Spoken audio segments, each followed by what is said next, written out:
Just as a bonsai plant condenses nature into a small space, some cities encapsulate Japan in one small area, allowing one to see this country's natural beauty and unique culture carefully preserved for thousands of years. In this adventure, we explore the seaside towns along the Seto Inland Sea, where tradition meets innovation, fully capturing the heart of Japanese culture.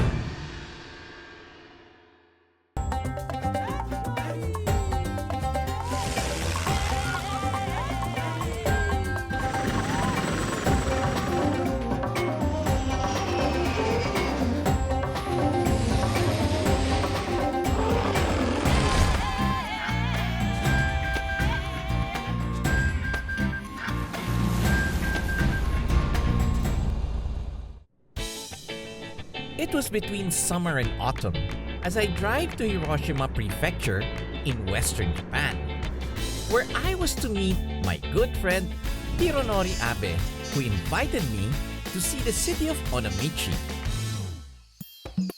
I decided to get a head start on exploring the city, making my way up the Senkoji mountain. From the top of this mountain, you can get a good view of Onomichi. It is an old Japanese port town that is not too well known, but it may just be the Japanese experience that you are looking for. This special region along the Seto Inland Sea, or Setouchi, has been the location of famous Japanese films and TV dramas because it has preserved its old Japanese feel and natural beauty. A lot of Japanese writers and filmmakers lived here in Onomichi. I guess the place was an inspiration for them. A lot of creativity really flows from the place, and I learned that its residents are taking a very active role in preserving their city. One such company is Setouchi Holdings, with its parent company, the Tsuneishi Group, a shipbuilding firm. They have since expanded to other businesses that revitalize the town, aiming to build tourism and create jobs for locals. They have also entered the aviation business, which my friend Hiro-san is part of. Today we're going to show you around the Setouchi from the air. Wow, we get to fly? Yes, I'll show you around the lands while we're waiting. Setouchi Seaplanes is one of their many exciting projects, making the most out of their location by the inland sea. This is a nice location that you have here. It's by the marina, but I don't remember. It's been a while since Japan had any float plane or seaplane operating. Why did you think about this? It's been over 70 years, I believe, and the owner of the company wanted to donate to the city. And the best idea is to attract a lot of tourism. And I think your location is so ideal for seaplanes. It's a calm water, it's beautiful sceneries. It's a perfect situation here. So that's the reason why we studied seaplanes. They have a state-of-the-art seaplane base, one of the best I have seen in the world. Seaplane maintenance is more challenging as it encounters more elements than normal aircraft. Constantly being exposed to seawater, it gets more prone to corrosion over time. Highly skilled mechanics and conscientious technical staff are necessary in order to properly maintain even these rugged machines. Before the flight, I was able to talk to one of their senior pilots, Captain Jiro Yamamoto. What do you enjoy the most about flying small airplanes? We can go anywhere, and this airplane is amphibian, so we can land at the airport, lakes, sea, everywhere. Yes. It's fun. Makes it a lot different. Yes, I think so. And from your experience, any special skill that you think is necessary? I think one of the important things, we have to know about the wind.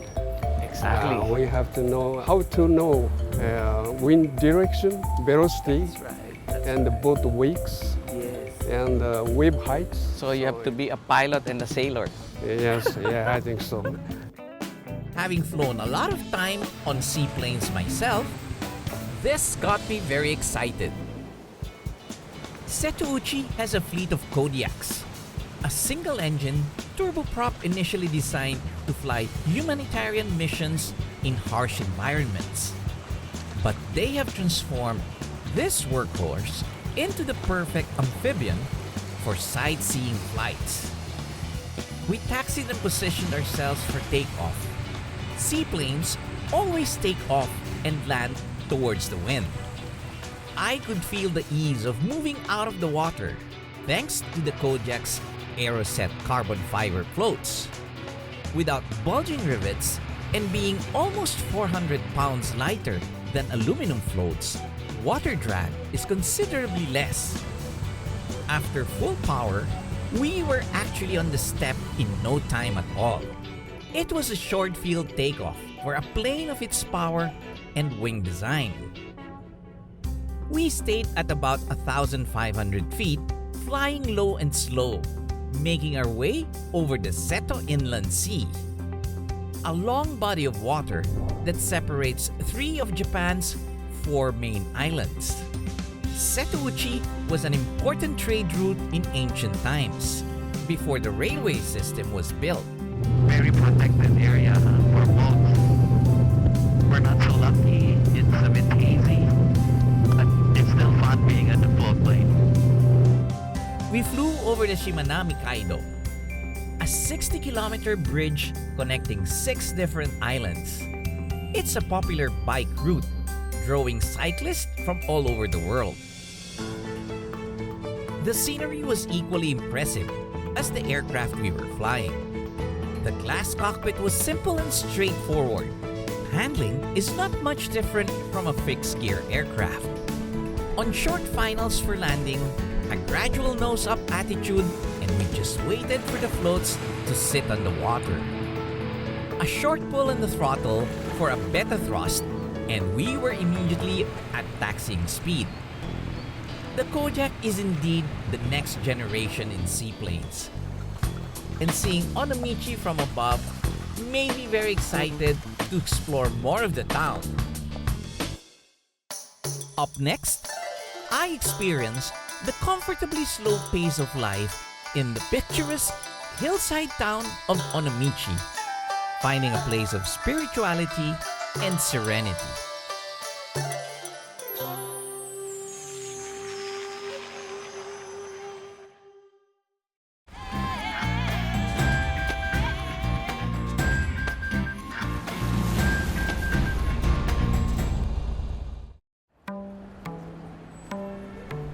I am still in the idyllic Japanese city of Onomichi. After an exciting flight on Setouchi Seaplanes, I was invited to stay at the Bella Vista, a luxury hotel sitting on top of a hill, overlooking the marina and seaplane hub. Its maisonette spa suite, with its elegant wood interiors, is all about wellness. You can take a pick from their luxurious spa products for you to use in any of the room's relaxation spots. A bath with a view, heated rock beds, or spa treatment beds. What a perfect view!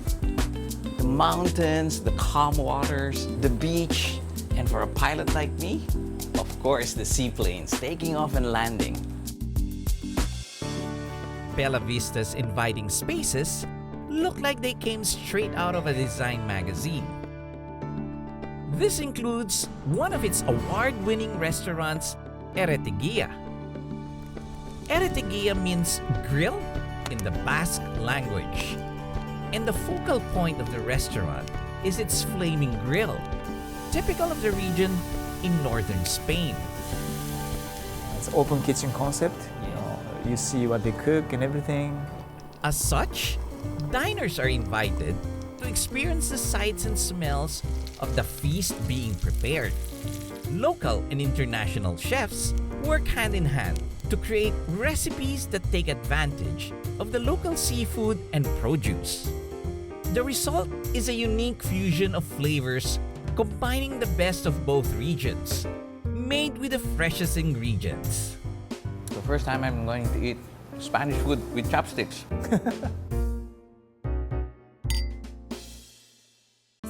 Bella Vista is only one item in Setouchi Holdings' long list of projects that aim to draw tourism in the area. Carved by the side of the mountain, Onomichi is famous for its small alleys, steep steps, and four-legged residents. While old shops continue to run, Onomichi is on a mission to attract younger blood into the town. And they do this by coming up with fresh concepts, such as this one. So this is Onomichi jeans. So the textile of the jeans is very famous here in this local area. The area around Onomichi used to be a cotton growing region, which led them to become a top producer of denim. But they all look like they're used jeans. Yes, exactly. That's the point. To revitalize the region's textile industry, they thought of involving the whole community. We provide a lot of professionals, jeans, like a fireman, a fisherman, a painter. So then they're gonna wear it for 2 years and then bring it back. I see, and then you sell it. And then we resell it. From monks to mechanics to teachers and farmers, the unique fade or rips in each pair of pants reflect the wearer's daily life. I think I like to have one. I don't know if they have my size. I'm a 25. 25? You don't look 25. Maybe something like this. Would they have it in different size? Or this one? Yeah, this looks good. Now I wonder to who this belongs to. Can you tell which? Yes, this one belongs to the fisherman. Oh, okay. You wanna try this? Yes, I want to try it. Okay. So how is it, Rosan? Well, what do you think? Looks good. Wow. Well, it looks good. What do you think? Huh? That looks good. What a very interesting project.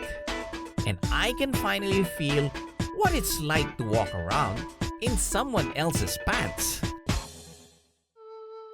Going around Onomichi, one will notice the deep spiritual connection of the locals. Zen Buddhism was widely embraced in Japan in the 12th century. In Zen, all daily activities are opportunities to practice mindfulness. This school and temple was open to the public to allow everyone to experience this practice. Shinshoji's spacious campus has different areas that let one experience Zen through each of the 5 senses. Kote is a ship-like structure that seems to be floating over the gardens. In the darkness inside, dancing ripples of light and sound make one feel like being in the middle of the ocean. If that does not calm you down, you can also try your hand at practicing Zen calligraphy. They say that this writing helps one calm himself down and teaches him to be able to concentrate. Very difficult for me with so many things in my mind, I think. But I'm able to practice the little artistic talent that I have. Though seemingly a mundane task, you become more and more involved with each stroke. It really allows you to just concentrate and think and relax and forget all the troubles in life. And after you're done with this, and you sort of offer and request for a wish. But I am told there is another form of Zen practice that involves the sense of taste. So I immediately show up at the doorstep of the monks in training. Here, they serve a special kind of udon. 雲水はですね、祝日と申しまして、毎月4と9のつく日は特別な日でですね、このような僧堂を丁寧に掃除をして、剃髪、頭を丸めることですね。So this is a good meal supposed to be for the monk. その日の昼食は雲水の一番のご馳走であるおうどんを食べることとなっております。その様子をこちら五感堂で体験していただきます。 He then shows me how the monks eat their udon.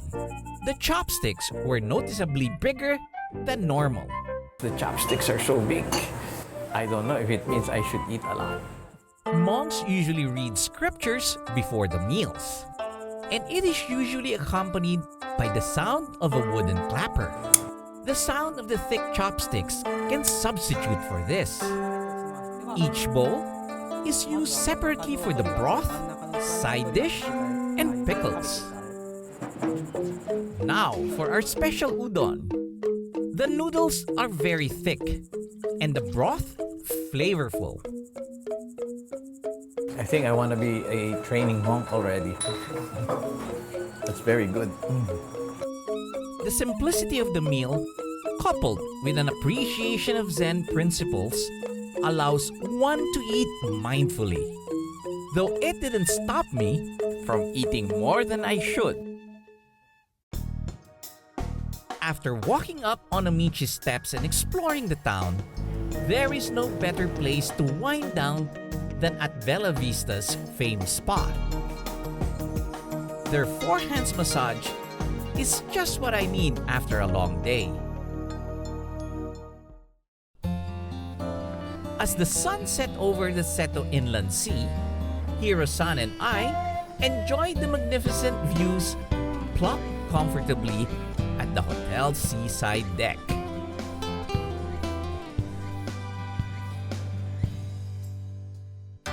Up next, I venture from Onomichi to its nearby towns, picking up the pace to discover Setouchi's rich bounty.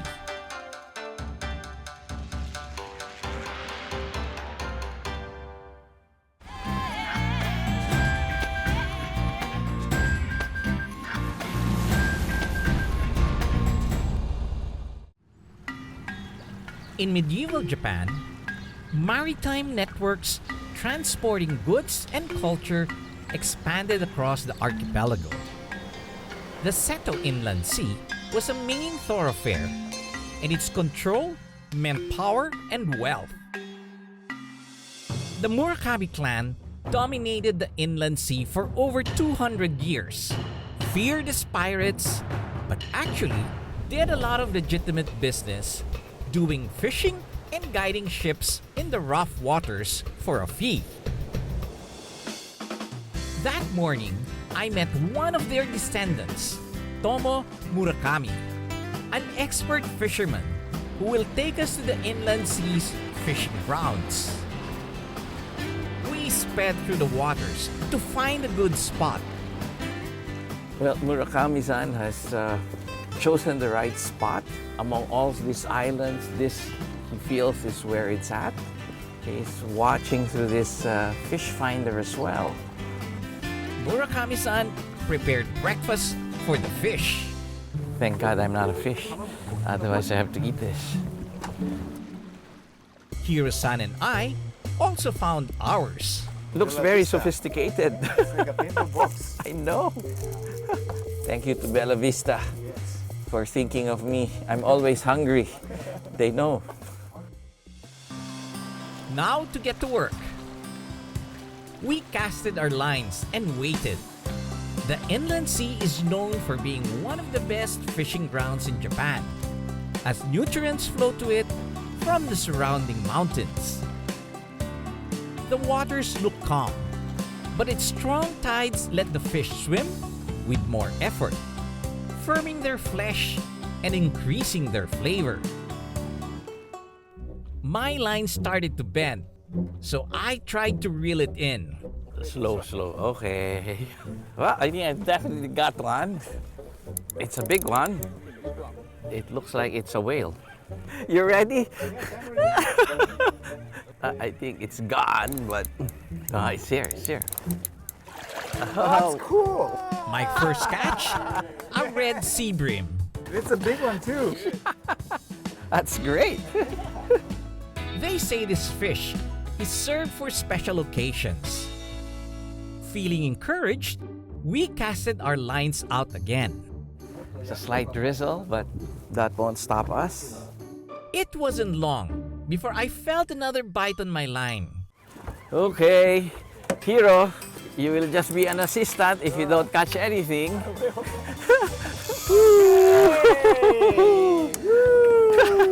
It's raining, but it's okay. Woohoo. Wow, what is this? What fish is it called? Kurodai. Cloda. It was a black sea bream this time. One of the tastiest fish for sushi. We're getting better at this. It's a good. Yeah. My fishing luck seems to be improving, rubbing off on Hiro-san as well. I hope it's a big one. Are you sure it's not the jellyfish, Hiro-san? I'm ready. Is this the biggest net we have? Maybe Hiro-san got a very big one. It might not fit the net. Okay. Okay. Yay! Great. Good size as well. Size. I think tonight we'll be very full with sashimi. Well, last chance. He said he wanted to change all the baits. Still hoping we get the real big one. At this point, I will believe anything he says. He's been right so far in everything. Yes, it is. Feels like. Woo-hoo. And just when we said it we're ready to go, we caught another one. And it's the biggest so far. And he's right again. He said that at a certain time, when the tide changes, the big ones come out. Whew, this is a good one, huh? It was a great fishing experience, and it wasn't even 10 in the morning. So we decided to explore more of the surrounding islands. Murakami-san dropped us off to the small fishing town of Tomonura. Tomonura may be a quiet, ancient town, but it has been the setting of famous Japanese animated films, as well as Hollywood blockbusters. From its Edo period lighthouse to its rustic old houses, it is really a charming place. Fishing is still the main source of livelihood. I chanced upon some fishermen packing the saltwater eel they caught. Dried fish is also commonly sold by the residents. Some local products are still sold traditionally. Thai miso, or miso marinated sea bream, is an ancient dish prepared in the town, eaten by fishermen before they take their boats to the sea. I take a little bit. Same fish as we caught. Yes. I This can morning, yes. feel the flavor of the miso. But very nice. You can dip with the vegetables, or you can also put it on the rice and you can eat it. And it's also good match with the sake. Another traditional product the town is known for is homeshu, a medicinal liquor with a 350-year history, only brewed in Tomonura. Yuri-san, how many generations have you been doing this? 私従業員ですけど、社長は7代目です。 7 generations. Wow. And what does it do? ですね、滋養強壮なんですよね。だから体の体調を整えてくれる。あとはたくさん今買いに来られる方、花粉症の方とか、胃腸の調子の悪い方も多いですね。Please give me bigger glass. I like to drink. Just joke. A little bit, eh? Tastes like a medicine. It does taste like medicine, but I'm ready to run now. It's a quick effect. Yeah. She also says that it's for long life. Maybe you'll see me for another 100 years. What do you think? 元気に生きてください。元気。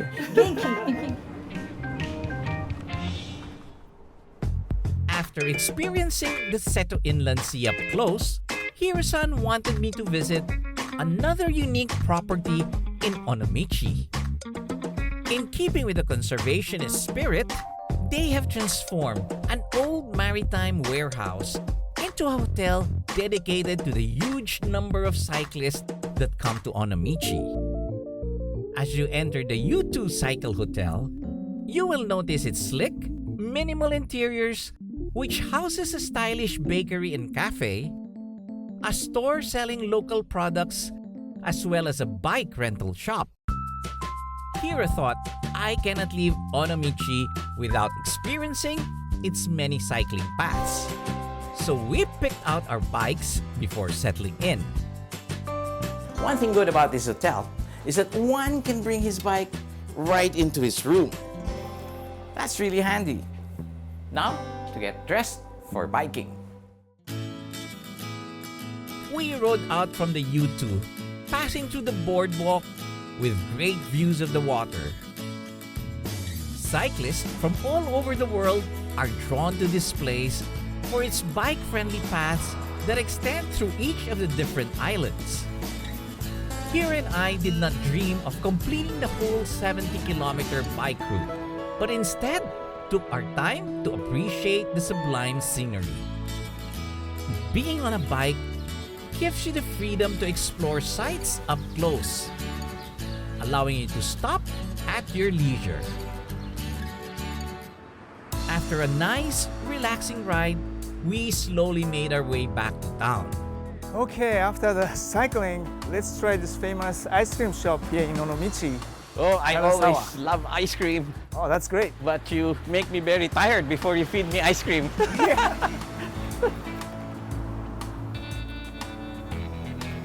Okay, please. This is a very good idea.